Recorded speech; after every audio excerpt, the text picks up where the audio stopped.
Okay, so far we can take the derivatives of all polynomial functions and products of functions. Now we want to look at the chain rule. Chain rule is for composite functions. So I've got some function f, and then I'm going to put another function u inside of that function. Okay, so chain rule is for composite functions. I'm going to say u of x is a continuous function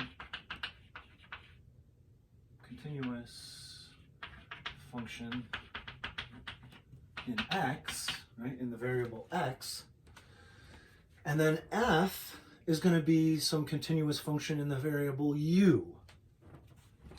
F of u is continuous function in u. Okay, so I have essentially what I mean here is that I've got f of u of x. This u of x is going to be my inside function, and f is the outside function, right? This is a composite. I've got a function inside of a function. Say, as a quick example, let's say y is equal to square root of 2x plus 3. My outside function, my f function, is u to the 1/2 power. Take the square root. Where u is the inside function, is this linear function, 2x plus 3 is a function of x, right? So I could say u is 2x plus 3. Here I have this u as a function of x. And then my f at u, right, my f is u to the 1/2, or just the square root of u, I guess.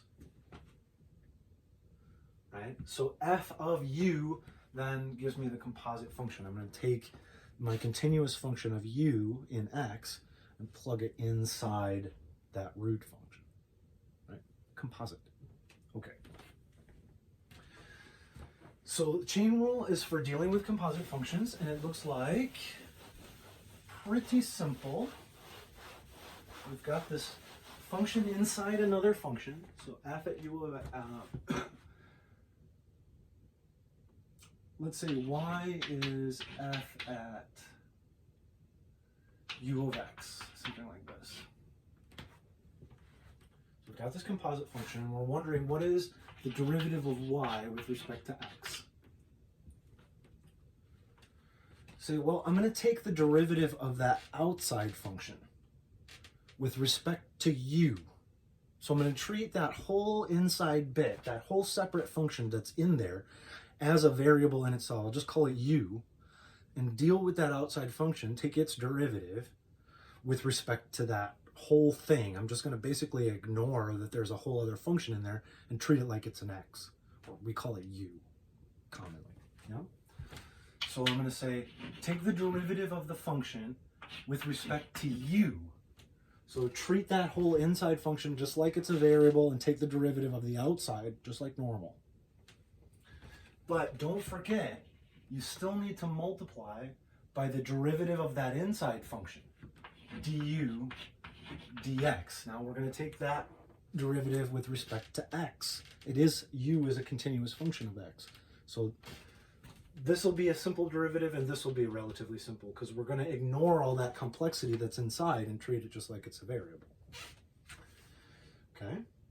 And again, this is another illustration of where these are commands to do an operation, but they're looking and behaving just like their fractions, right? That the du over du simplifies out, and we've got dy over dx. Now, the reason that we call this a chain is because we can make that as long as we want to. I mean, I can make this dy du times du dw times dw dz times dz dx. And it's still the truth. That's dy dx. So that's why it's called the chain rule. We can chain these derivatives together and build them up from the inside out, basically. Okay, so if I had something like square root of the sine of x squared plus 2, right? I have a function inside of a function inside of a function. So I take the derivative of the outside times the derivative of the inside. I'd need to do it again. Derivative of the outside times the derivative of the inside, right? Because I have functions inside of functions. Okay, so let's prove this first, and then we'll look at a couple examples quick.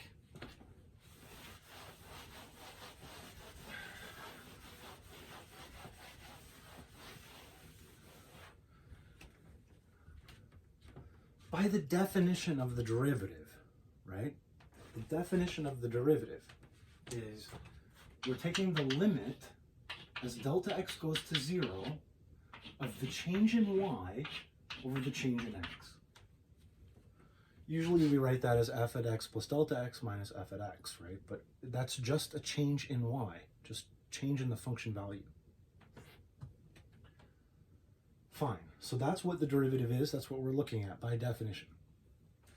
Say, well, at this, we're not in the limit yet.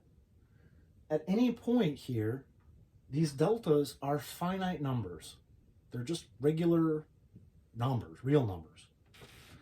So this is the same as the limit as delta x goes to 0 of delta y over delta u times delta u over delta x. In this case, these are proper fractions. They're not a command. I have the actual ratio of these two changes. And they're finite numbers, so the rules of fractions let me do that. Now, I have a rule in limits that says I can split a product. Limits are well behaved with respect to products. So I have the limit as delta x goes to 0 of delta y over delta u times the limit as delta x goes to 0 of delta u over delta x. Okay. Here, there should be no problem there. This is the derivative of u with respect to x. Right? We're taking the change in u as a function of x and dividing by the change in x, which we're letting go to 0. So this right here, there's no problem there. That's just the derivative of u with respect to x. Right here, this is du dx. The first, or the second part, the derivative of the inside function. Here we have a little bit of work to do because things aren't exactly agreeing, right? We have delta x going to 0, but we're looking at delta u. So we're not quite there. If I had delta y over delta x, then that would just be the derivative of y with respect to x. But y is not a function of x, right? It's a function of u. So what we're going to do is say, wait, we said that u is a continuous function in x, right? So what does that mean? What does that mean? Well, that means that the limit as x goes to c of f at x is f at c. Actually, we're talking about u, right? So let me be consistent here and say this. Okay. Now, x going to c, we're looking at the function at c. It's the same as saying delta x goes to 0. So here's my c, and here's the x, and we're letting x go to c, right? Zoop, like this. So that's the same as saying the change between x and c, the delta x here, is going to 0. All right? Now, what is the change in u? This is my u of x, this continuous function of x. Well, it's u at x minus u at c. That is delta u. right? Just the change in the y value, the change in the function value, u at x and minus u at c. All right, so that is delta u. We've got delta x going to 0. If x goes to c, then delta x is going to 0. But first, let's see. Excuse me, we can bring this over.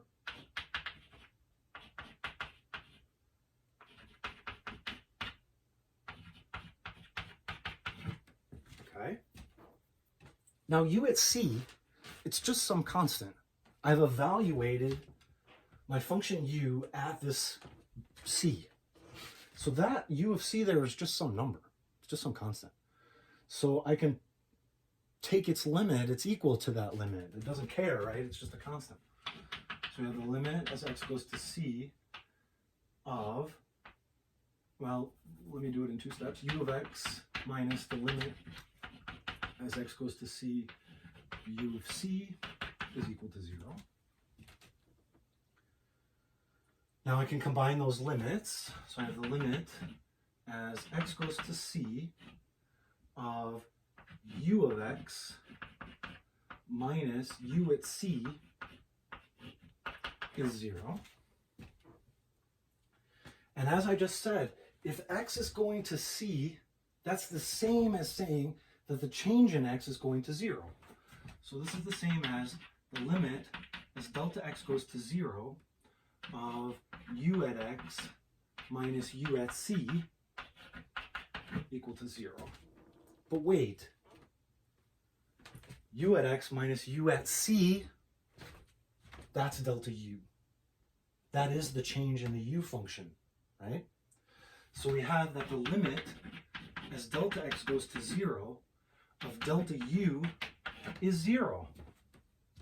In other words, if delta x goes to 0, delta u goes to 0. They're equivalent. It says the same thing, right? So that delta x goes to 0 implies that delta u goes to 0. I just proved it. As long as u is a continuous function in x. Fell directly out of that. Okay.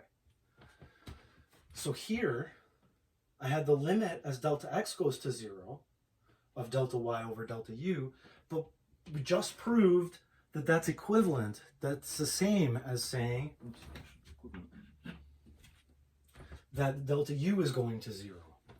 So this is the limit as delta u goes to 0 of delta y over delta u, which is the derivative of y with respect to u. So we have dy du times du dx. That is the chain rule. That's dy dx. Okay. Nice. We had to do a little bit of fiddling there with the fact we had to show that the delta x going to the 0 is the same as delta u going to 0, but otherwise it's not all that bad. We're just dealing with straight up fractions, rules of limits, and then getting back here, that's where there's a little bit of a snag, but otherwise it's fine. Okay, so what this is saying ultimately is, if you've got this composite function y, then I'm going to take the derivative of the outside function with respect to that whatever u, that whole thing that's in there, just derivative of the outside times that derivative of the inside. And you can't forget to multiply by that derivative of the inside. It's very often easy to forget. So you always got to remind yourself, nope, this is chain rule. I still got to multiply by the derivative of the inside. Okay, so let's try a couple quick examples.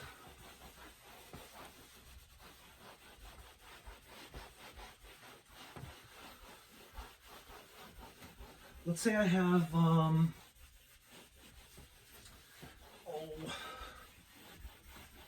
sine squared of x. Let's start there. Let's say sine squared of x.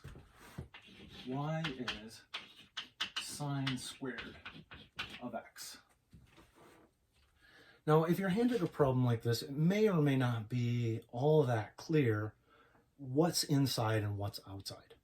So you might just want to rewrite that, right? We're saying sine squared, so the sine of x function is getting squared. If I rewrite this as sine of x squared, then it's sort of much clearer. What is the outside function? Well, it's x squared or u squared, right? What's the inside function? It's the sine function. So if I want to take the derivative of y with respect to x, I'm going to take the derivative of the outside function. I'm going to treat that, I'm just saying this is u squared, right? U is the sine of x, whatever's inside.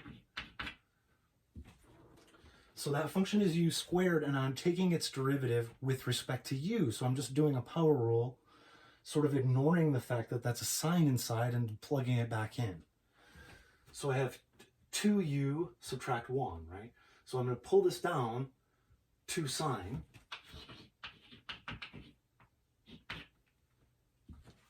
So there I'm taking the derivative of the outside, treating that inside bit, right, 2u, and then I'm just back subbing the u.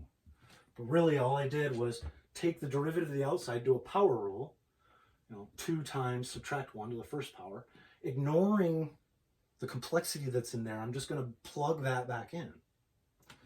But after I've done that outside derivative, I can't forget to multiply by the derivative of the sine function.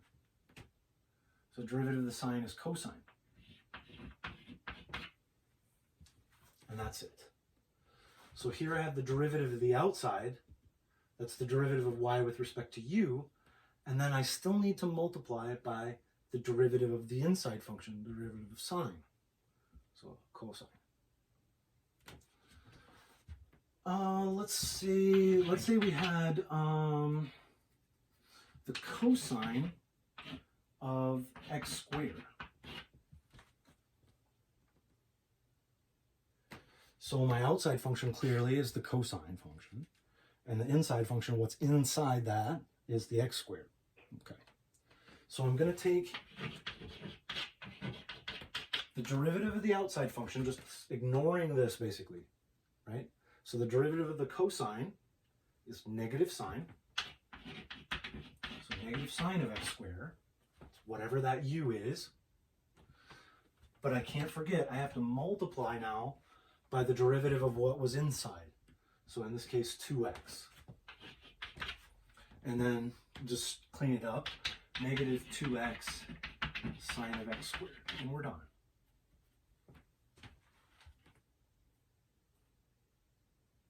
Okay. I made up that weird one. Let's try something similar to that and then maybe call it good. One where we've got to do a couple in a row here, so we can see why it's called the chain.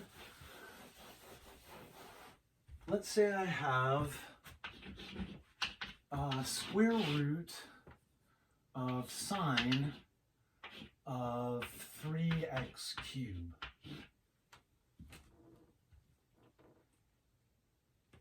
Okay. So again, that square root, that's a 1/2 power, right? So if we rewrite it, it becomes clearer what's the furthest outside.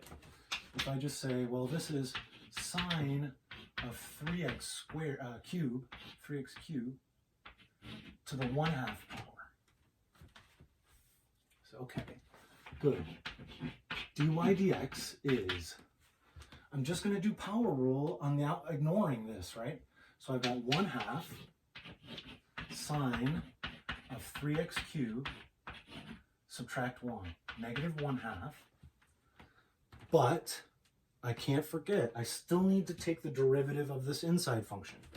So I need to multiply by the derivative with respect to x of the inside, sine of 3x cubed. But that itself is a composite function, right? So I got a function inside of a function inside of a function. So I'm just going to do that now and multiply by the derivative of its inside function. So this is chilling out. Actually, I'm going to drop that down. So I've got 1/2 root sine of 3x cubed. times, now I'm working on this derivative. So I'm taking the derivative of the outside. Well, the outside function is just a sine.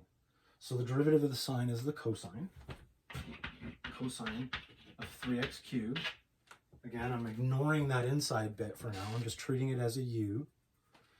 But I still need to multiply by the derivative of that inside function. Now, instead of writing a whole nother line, the derivative of 3x cubed, that's easy to do. 3 times 3 gives me 9, x subtract 1 squared. So we've done that derivative, the derivative of the inside function. And now we can simplify. Just put stuff together. 9x squared cosine of 3x cubed over 2 root sine of 3x cubed. And we're done.